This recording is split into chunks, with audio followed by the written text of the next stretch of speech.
All right, what's going on, everybody? Happy Friday. Man, we're back with another one. I really look forward to these, man. Like I said before in other spaces, it really just sets the tone for the day. Every time I go leaving these spaces, I'm feeling re-inspired, motivated, because every single creator that we had thus far has had an incredible story, a passion for the arts, and it's just a beautiful thing to have a conversation with like-minded individuals. So, that being said, my name is Andrew Lyko. I'm your host today. I am a contemporary fine artist and I am the founder of Window Kids. Before we get into discussions with Guava and have him give himself his intro, I want to give you guys a little context of who I am, what we do, what is this space for, and all that good stuff. So, my background is I've always been a creative, started as a graffiti artist at 13 years of age, and I just never stopped. Like many other creatives that we've spoken to, making art was like an obsession of mine, and I really wanted to do something with it. So, I put everything that I had, I risked it all many, many times, and I'm fortunate enough to be in a position where I'm in the creative arts, in the fine art world. So I went from doing graffiti to, designing jackets to doing shoes, and now I sell paintings for a substantial amount of money. My all-time high was a painting I did for a club for like $35,000. In the past 3 years alone, I made over $250,000 in sales in paintings alone. So I would say I'm doing something right. And the reason I created One Dope Kids is to find like-minded creatives like me that are aspiring to do the same thing in their realm. Whether you're a stylist, a photographer, artist, a chef, it does not matter. I'm just looking for people who have that passion and want to take this to the fullest that they can. And so that's what this is for, is to connect, really just have these perspectives, share with one another, and kind of use it as a way for us to all advance as one unit. So that being said, Bob, you want to come up here, bro, and kind of give yourself a nice little intro for the people, and then we'll get straight into it. Hey, brother, thank you for having me. I appreciate this space. For anybody who doesn't know much about me, I am a self-taught artist. I would consider myself how do you say? Uh, Man, I don't even know. I'm just a creative, just like you, bro. So I've been doing art since I can hold a pen or a pencil in my hand. So roughly around 3 years old, I started drawing, and as I got older, I just kept teaching myself different techniques and through experiences and um and um and other realms and such. So here I am, and let's get this space started. Word. So, I'm gonna give you a little info how we do things here. This space is unplanned, really. There's no dialogue that I'm following. This is just an organic conversation between you and I. And so I'll be asking questions, and you can do some talking, your answers. But overall, I kind of just feel it out and take this space to a place where I feel like the audience will gain value, entertainment, and all that good stuff. So one of the things I always start off with, when I speak to another creative is, what can you remember? One of the first times that you had that urge to create, you had like that idea, like, maybe I want to draw something, or maybe I want to do or make music or something. Like, do you remember that first time that happened to you? Most that first time was the first time I saw my mom drew anything for me live. She drew an elephant for me, and at the time I was because I remember it was way back as 3 years old. So I was 3 years old when I saw that, and I was just so amazed that she did that. I'm like, yo, I can do that. And every day when she would go to work, and I'll be home trying to draw, and I couldn't draw the elephant as good, but I remember I would draw these bats, and the bats were three triangles, two right side up and one upside down. The upside down was in the middle, and that was the body for the bat. And then the two right side up triangles were the wings. And I would just draw those bats like that, triangular every time. And every day it would change. It would get more curvaceous, more circular, and the wings would start to form differently. And then as time went on, man, I'm an older guy, so I'm an '80s kid. So growing up in the '80s, we got a lot of American programming in Antigua, and one of the channels we had on our 9 channel TV or cable TV, it was the Disney Channel, and Walt Disney always had this thing called Walt Disney Presents, where he would show people the inside, the inner side of the Disney Corporation, the studios and stuff. And the one thing I was always be amazed were the animators, and when they'll be drawing and they'll be flipping the pages, and you'll see the animation form right in front of your face from the animation tables. And I just kept thinking to myself, it's either I'm gonna be an artist, a cartoonist, or eventually just have my own art brand as time goes on. But from since then, I would say from 3 years old, bro, I've always had that urge. That's what's up. And yeah, man, I feel like as creatives, we just have that tendency, man. We see something, it hits us a certain way, and then we just get that urge to put something out into the world. And so this space right here is in particular I'm excited myself because I really want to dive into like the psyche of being an artist and an entrepreneur at the same time because I know it's not easy and I know somewhat of history of of Days Ducks. I know you guys have been around for quite some time, um, way before Window Kids. And one of the reasons I actually even got introduced into your art was because of Meta Sky. He's the one that showed it to me. I was like, bro, this is really sick. It's a very distinct style, you know what I mean? And you can tell that it's something that developed throughout time. And so, to kind of like give us through a rundown of that process of like, how did that develop, like your style? What influenced it along the way?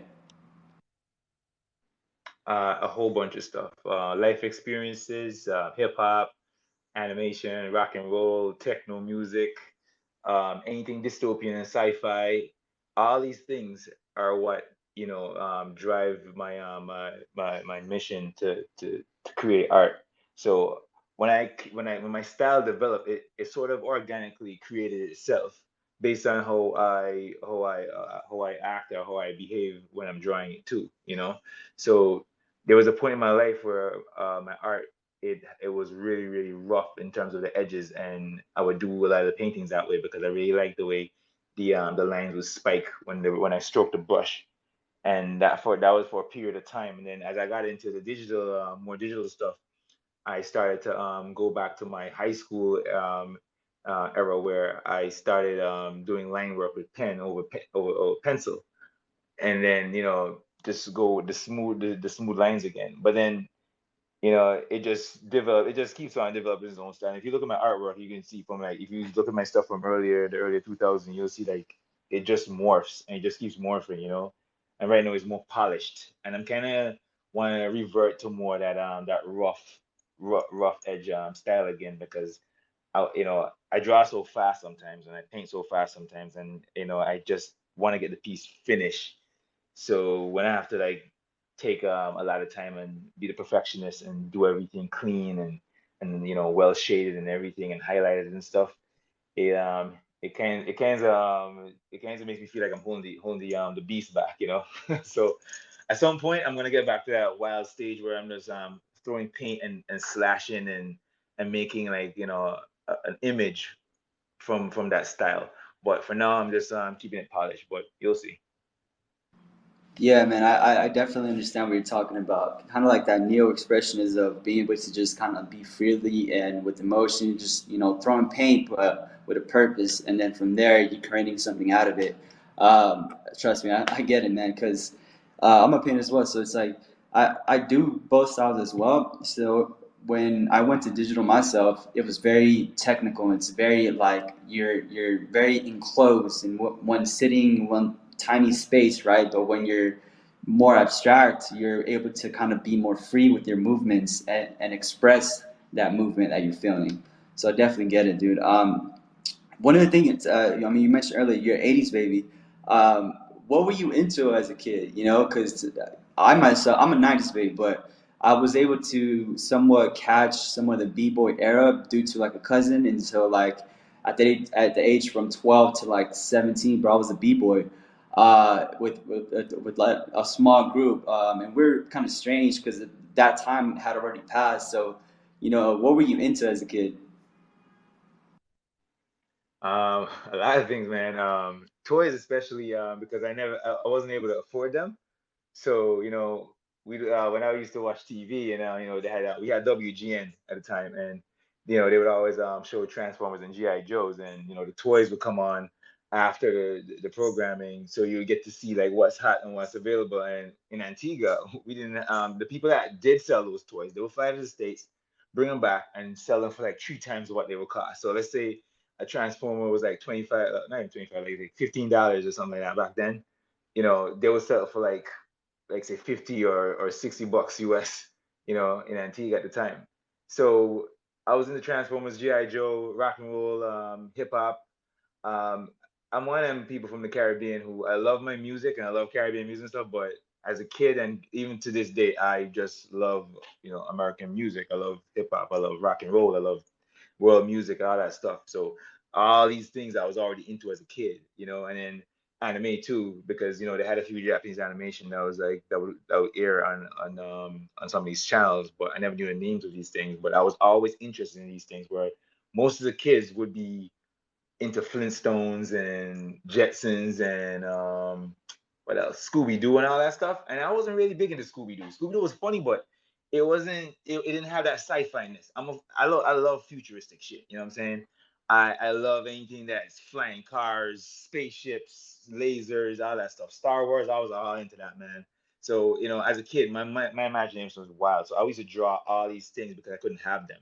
So I always drew like the different GI Joes. I draw like Cobra Commander, Destro, because I couldn't have one. I draw Optimus Prime. I draw Grimlock. Grimlock was one of my favorite Transformers as a kid because he was that was a dinosaur. He transformed me from a robot to a dinosaur, and to me that was dope as shit. And one of my friends, he had a Grimlock transformer, and I used to like ask him to just lend me it so I can just have the thing for a day so I can feel it, transform it, play with it, all that stuff.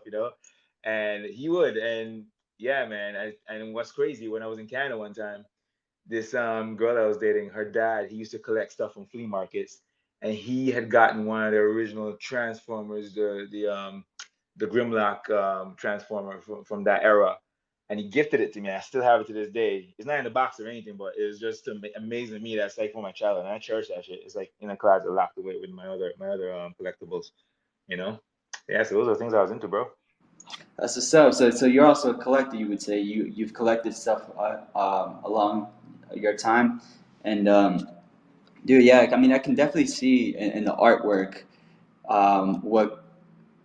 what you were talking about, like that sci-fi stuff that's influencing you. And it's really cool because I feel like cartoons, especially, show us a different perspective, right? Like a different world of like what's possible, which is really the impossible. And so I feel like as kids we see that and we just like, dude, like damn, that'd be so cool if I can fucking shoot laser out of my eyes. You know what I mean? So I feel like as artists, obviously we can't shoot lasers out of our eyes, but our characters can, right? The things that we draw can. And so, what influenced you to create a duck for your aesthetic of your project? Yeah, tell us about that. All right. Well, when Sean, we started to get, because it was me and Sean first before the rest of the team came about, right? And he was already like stoked about doing it with me because he really dug my art style. So he said, "Hey man, I know if we do this NFT project, we can do this and it can be successful, and let's go about this." And then he came to my studio, and we were talking for a bit, and then we were looking around and said, "So what are we gonna use? Which one are we gonna use for the PFP?" Blah blah blah. So I said, "Man, I got this character called Days Duck that I've been like just always painting different versions of him, and I would just like hang him on the wall, and people would buy them like crazy, like whatever small paintings, eh? But people would buy them, and then he was this duck that goes on these weird ass adventures, all over the universe and stuff. So I figured, hey, let's use him. And he said, you know what, you're right. And then the fact that it's a duck, it's an animal that has three abilities. It can fly, it can swim, and it can walk on land. So for me, that just solidifies our space in the NFT world, where we basically have three hands. You know what I mean? Because I just wanted to have that type of symbolism with the animal after we chose the character. But the duck, like I said, is a triple threat. You can't sink us. You know what I mean? and we can fly, we can walk on land. So it's almost like having an amphibious machine. You know what I'm saying? That can fly. Yeah, man, I definitely get what you're saying. And how long have you guys been around for? Because I remember when I entered the space, Daystucks was already a thing. And so, when did you guys officially launch? Like, when did all this start for you? Well, officially it started in like mid 2021, so around May, June, around there. That's when I started drawing initially, and then I was drawing all the way up until December, which was our pre-launch. So all this time we were promoting. We started promoting around October, November, and December is when we had our pre-launch, and we December 15th actually, and we launched everything on December 15th for the pre-launch. We sold out. We sold 2,000 ducks at that time, and I would say so from officially December 2021, going into 22, and we're in 2023 right now, and we're still going, man. You know. Yeah, shout out for you, man, because I've said it tons before. The fact that projects survive longer than a year is already a big accomplishment because we all see how fast the space is, how experimental it is, and projects come and go all the time. So, there's very few projects that actually outlast over a year, and so that's why I asked because, I mean, you guys have been around for quite a minute now. And so, what has it been like for you, man? As an artist, as obviously like the founder of the project. What are the things? What are some of the things that you've learned along the way? If you were to go back and maybe adjust some things in the past that you would do now. Well, not trust a lot of people. That's one thing. Um, that and be more cautious with your resources. You know what I mean? Because whenever money's being made, then all the people, the woodworks, they start to come for hands and start reaching and stuff, and most of the time they come with good intention, but you know their true faces show when the time when that time comes. So that would be something I'll change. I would not trust a lot of people, and I'll be more cautious with my resources. Yeah. And then what's some of the things that you've loved along the way from releasing the project and getting to know your community, seeing the growth, the development. What are some things that you actually enjoy through all of this? The things I enjoyed were the love that I was getting from the community.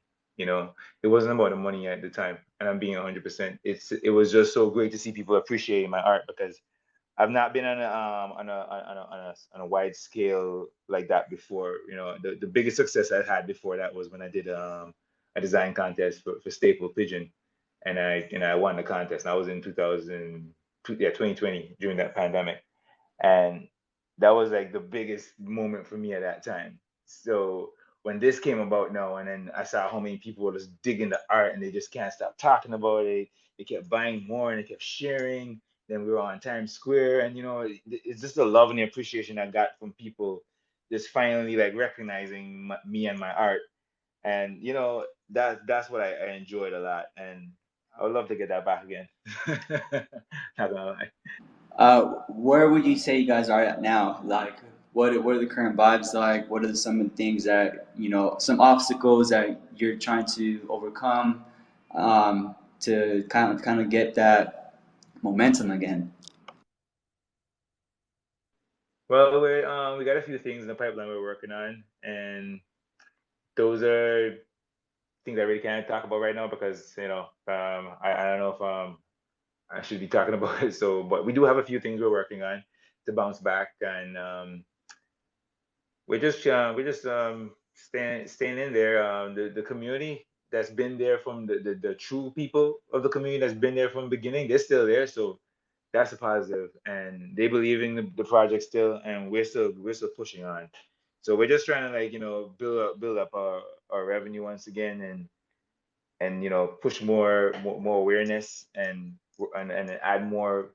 things to the project that can bring in more revenue again, that can then reinvest into the company so it can grow. Because what we want to do is for the company to grow, to get bigger, so that we can have shows, we can even have like um, real life products that you can get, whether it's a drink, or it's gear. Or we already have gear, so that's available right now. But other like real life products that are lifestyle, that you can use in your everyday, and initially just keep it growing. Because the Days Ducks My Galactic Club is something that is a dream of mine from the time I was a kid.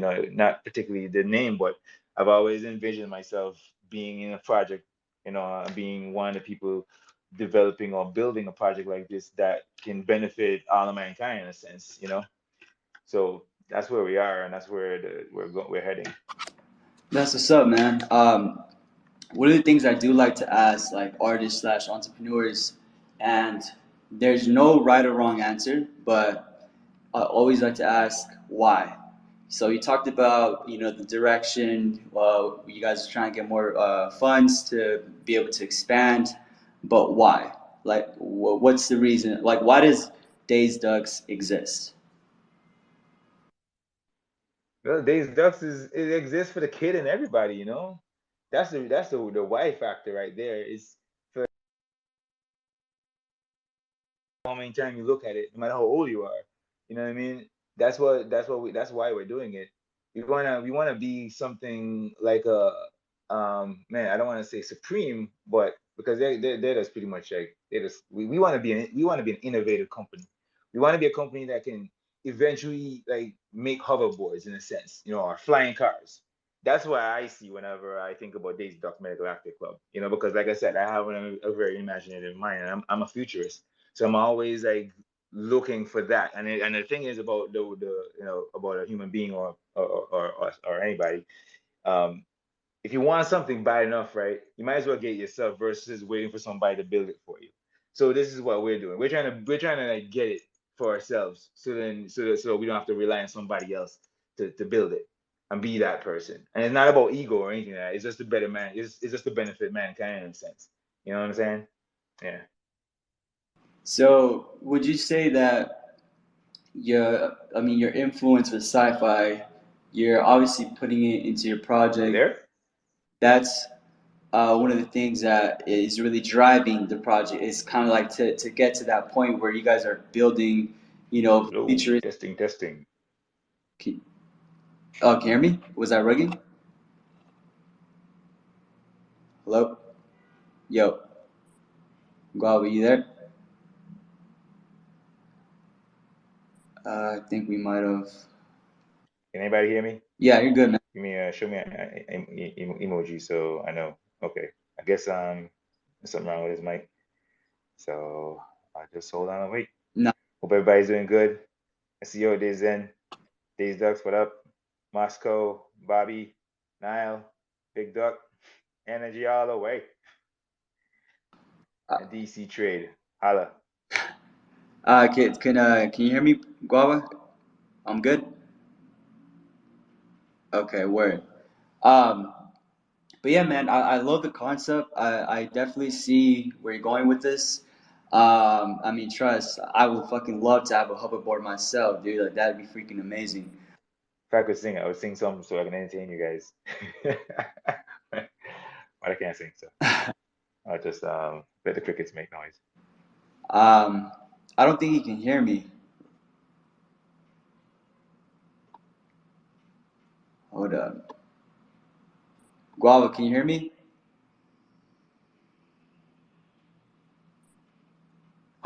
Let me shoot him a message. Hold on.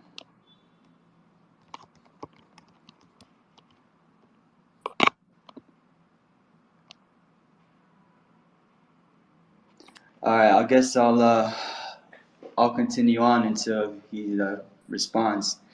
But yeah, man, I think it's a beautiful thing when you have somebody that really puts himself out there and is really risking judgment by creating stuff that we don't know if people are gonna fuck with it or not. But at the end of the day, if somebody has that passion to actually bring it to life and show it to the world. I mean, that alone